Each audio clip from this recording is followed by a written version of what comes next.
अस्सलाम वालेकुम नाजरीन, साहिबान न्यूज के साथ मैं हूं नाइला भट्टी। सबसे पहले शामिल करते हैं आज की अहम खबर शामिल करेंगे सियालकोट से हमारे डिस्ट्रिक्ट रिपोर्टर साहिबान न्यूज राना नदीम राजा की रिपोर्ट के मुताबिक सेक्रेटरी हेल्थ पंजाब का Sialkot Allama Iqbal Memorial Teaching Hospital का तूफानी दौरा।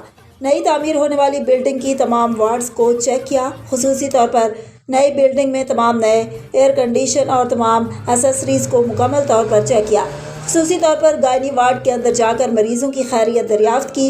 न्यू बनने वाली OPD का मुकम्मल दौरा किया।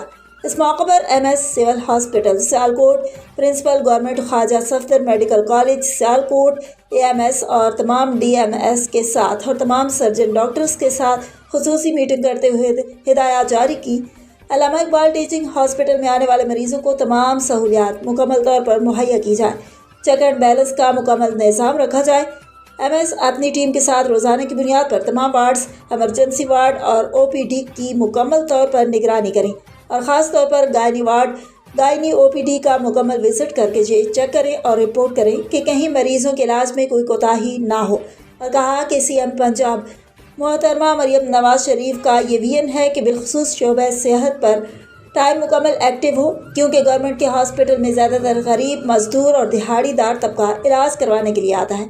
इलाज के लिए हॉस्पिटल आने वाले हर मर्द व औरत, बुजुर्ग व बच्चे को मुकम्मल तौर पर मेडिकल ट्रीटमेंट फराहम की जाए। इसमें कोई कोताही बर्दाश्त नहीं की जाएगी। अब तक के लिए इतना ही। मजीद खबरों और अपडेट से बाखबर रहने के लिए देखते रहें साहिबान न्यूज।